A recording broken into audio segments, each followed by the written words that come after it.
சாப்பிட்றதுங்கிறதா உண்மை. ஏன்னா இதெல்லாம் மூளையை மழுங்கடிக்கக்கூடிய உணவுகள் அப்படிங்கிறது நமக்கு எல்லாருக்குமே தெரியும். இந்த ஒரு குழந்தை வந்து பாட்டி வீட்டில் இருந்தா அப்படியே வந்து இந்த எள்ளுருண்டை கொடுக்குறப்ப ஒரு பாட்டும் பாடிக்குவாங்க. ரோட்டின் மேலே காரு, காருக்குள்ள யாரு, நம்ம மாமா நேரு, நேரு என்ன சொன்னாரு, நல்லா படிக்க சொன்னாரு, நான் நல்லா படிப்பேன், நாட்டுக்காக உழைப்பேன். அந்த குழந்தைகிட்ட வந்து வீட்டை காக்குறது மட்டும் உன் கடமை கிடையாது, நாட்டுக்காக உழைக்கிறதும் உன் கடமைன்னு சொல்லி கொடுக்கறது அந்த வீட்டுல இருக்கக்கூடிய பெரியவங்க. இப்பெல்லாம் ஆடு மாடு தனி கொடுத்துல இருந்தா அதை கூட வளர்க்க முடியாது. ஆடு மாடு வளர்த்தா கூட ஏதோ அஞ்சலி ஜீவராசிகளையாவது வளர்க்குறாங்களேன்னு நம்ம சந்தோஷப்படுறோம். நீங்க தப்பா புரிஞ்சுக்கிட்டீங்க. அது ஆளுமாடோடுமா சாலக்கடி மாலுமா இந்த பாட்டு தான் படிச்சுட்டு இருப்பாங்க பசங்க. நிறைய பாட்டு புரியாமலே படிக்கிறாங்க. அவங்க பாட்டு படிக்கிறதெல்லாம் பாட்டாகி போகுது. எதை செய்யணும் எதை செய்யக்கூடாதுங்கிற இடம் பொருள் ஏவல் வந்து இன்னைக்கு கிடையாது. சார் சொன்னாங்கல்ல ஆல்மா டோல்மா, இது நான் நிதர்சனமா பார்க்குறேன். நான் ஒரு டீச்சர், இந்த பேப்பர் வேல்யூஷன் ஒன்று போவோம். அது நிறைய காமெடி எல்லாம் சொல்லுவாங்க. நாங்களே நினைச்சுப்பேன் இப்படியெல்லாம் காமெடி இருக்குமா, எனக்கு கஸ்தூரி பாய்னு கேட்டா இது படுக்கிற பாய், நீளமான பாய், இப்படி எல்லாம் எழுதி வைக்கிறாங்க அப்படின்னா, நான் நிதர்சனமான உண்மை என்ன அப்படின்னா, ஒரு பேப்பர்ல அந்த பையன் வந்து பாஸ் ஆயிட்டான், 30 மார்க் எடுத்து பாஸ் ஆயிட்டான். அந்த பேப்பரை ரீவேல்யூஷன் செக் பண்ணி பார்த்தா அதுல தங்கிலீஷ் ஒன்று இல்லை, அந்த எஸ்எம்எஸ்ல மெசேஜ் மாதிரி IPPADI, இப்படி மழை அடித்தால் நான் எப்படி குடை பிடிப்பேன், இது சோமசுந்தர சுவாமி சத்தியமா உண்மை. நீங்க இதை நம்புறீங்களா அப்படிங்கிறதே எனக்கு தெரியல. அந்த பேப்பரை அப்படியே ரிவர்ஸ்ல போய் 28 26 22 போட்டு வச்சுட்டோம். ஏன்னா அது ரீவேல்யூஷன் பண்ண முடியாது. இது நிதர்சனமான உண்மை.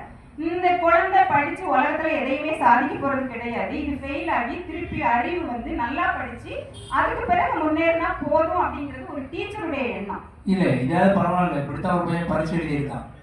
ஒரு 35 பேப்பர் வாங்கி வாங்கி வாங்கி வாங்கி எழுதியிருக்கான். எழுதினோன்னா கடைசி பக்கம் பார்க்க திருப்புக, கடைசி பக்கம் பார்க்க திருப்புகன்னு எழுதிக்கிட்டே இருந்திருக்கான். கடைசி பக்கத்தில் எழுதியிருந்திருக்கான், நீங்கள் சிறந்த மனிதர் என்றால் எனக்கு 35 மதிப்பெண்கள் போட்டு என்னை பாஸ் ஆக்கவும் அப்படின்னு எழுதியிருக்கான். எப்படி இருக்கான் பாருங்க. நம்ம போயிடுது. வாத்தியார் தெளிவாக இருந்தார், அடிச்சுட்டு கீழே எழுதிட்டாரு, நான் இந்த விஷயத்தில் சிறந்த மனிதன் இல்லை மூட்டை அப்படின்னு போட்டேன். அவருக்கு வாத்தியார்ல அவரு இப்படிலாம் இருக்கான் பசங்க. பின் பண்ணி 20 ரூபாய் வச்சிருந்தாங்க. ஒரு பேப்பர்ல 20 ரூபாய் திருத்தக்கூடிய ஆசிரியருக்கு, இதை எடுத்துட்டு பாஸ் பண்ணி விடவும், அது கரெக்டா எடுக்கலாம், 30 மார்க் போட்டு பாஸ் பண்ணி விடவும். இதெல்லாம் உண்மை. இது காமெடிக்காகலாம் ஒன்றும் சொல்லலை. இந்த இன்னைக்கு இருக்கக்கூடிய தலைமுறையினர் பாருங்க, உழைப்பு வேர்வை அப்படிங்கிறதே சிந்தாம சம்பாதிக்கணுங்கிறது அவங்க எண்ணம். ஒரு வீட்டுல பெரியவங்க இருந்தாங்கன்னா திண்ணையில உட்காந்துருப்பாங்க. புளி சீசன்ல புளி வந்து உட்காந்துருக்கும், புளியை உடைப்பாங்க, அவங்க புளியங்கொட்டை குத்தி எடுப்பாங்க. இதை அந்த குழந்தை படிக்கும்.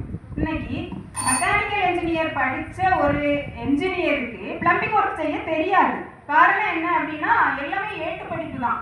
இந்த பெரியவங்க இருந்து சொல்லிக் கொடுக்கக்கூடிய அன்றாட வாழ்க்கை தேவைகள் வந்து இவங்களுக்கு தெரியறதே கிடையாது. ஒரு குடும்பத்துக்கே இந்த மாதிரி திண்ணையில உட்காந்து மண்பானையில போய் விறகுல தீ எரிச்சு நீராகாரம் வச்சு நீர் தண்ணி வச்சு ஊருக்கே சோறு போட்ட ஒரு குலதெய்வத்தை தான் வீட்டை விட்டு வெளியே அனுப்பிக்கிட்டு அந்த குலதெய்வம் கூப்பிட வர்றோம் அப்படின்னு சொல்லிட்டு லண்டன்ல இருந்து ஜப்பான்ல இருந்து ஊருக்கு வர்றாங்க.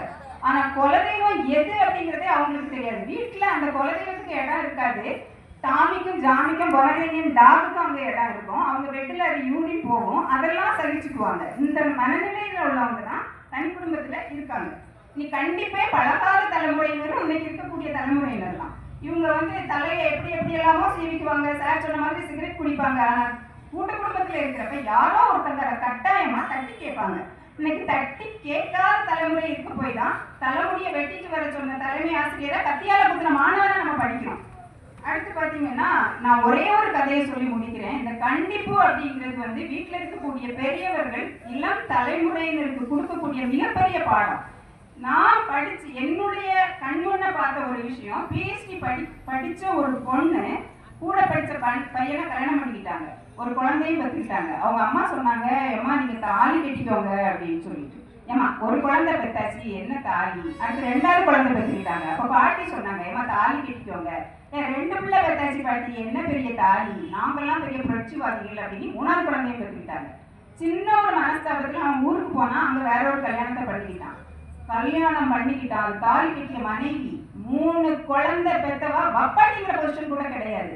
இந்த குழந்தைங்க தான் எப்படி வர்றாங்க, சிங்கிள் பேரண்ட் சைல்டு அப்படின்னு இன்னைக்கு ஒரு காலம் இருக்கு எல்லா ஃபார்ம்லையும். அதுல வரக்கூடியவங்க அத்தனை பேரும் பெரிய தலைமுறையினர் கேட்காத, அவங்களுடைய அறிவுரையை கேட்காத தலைமுறையினர் அப்படிங்கிறதுதான் உண்மை. இந்த மாதிரி பெரியோரை நம்ம வீட்டுல அனுப்புனா நம்ம குழந்தைகள் காப்பகத்துல வளர்த்த விஷயம் தான் இன்னைக்கு மனநல காப்பகம். மனநல காப்பகம்ங்கிறது என்ன, பைத்தியக்கார இல்லம். 5 வயசுல இருந்து 90 வயசு வரைக்கும் அங்க உட்காந்துருக்காங்க. இவங்க எல்லாருமே யாரு, காசு பைத்தியம், புகழ் பைத்தியம், போதை பைத்தியம். இதுல பலிகடா வாக்குறது, பெத்த பிள்ளைய பலிகடா வாக்குறாங்க, பெத்த அம்மாவை பலிகடா வாக்குறாங்க, கட்டிய மனைவிய பலிகடா வாக்குறாங்க. இது எல்லாமே ஒரு வீட்டுல பெரியவருடைய கண்காணிப்புல வளரக்கூடிய தலைமுறையினருக்கு இல்ல அப்படிங்கிறது நம்ம கண்கூடா பார்க்குது. அதெல்லாம் இருக்குது அப்படின்னா அது தனி குடும்பத்தினாலதான் அப்படிங்கிறது தான் உண்மை. ஒரு வீட்டுல இருக்கக்கூடிய பெரியவங்க அப்படிங்கிறது அறிவு பொசிஷன், அவங்களுடைய அறிவை கேட்டு வளரக்கூடிய தலைமுறை கட்டாயமா நல்ல தலைமுறை வளரும். ஒரு கூட்டு குடும்ப முறையில தான் அது நடக்கும் அப்படிங்கிறதையும் சொல்லி நான் உரையை முடித்துக்கிறேன். இருந்தாலும் காலேஜ் பேராசிரியர் இல்லையா, நிறைய விஷயங்கள் எல்லாம் சொல்லியிருக்காங்க.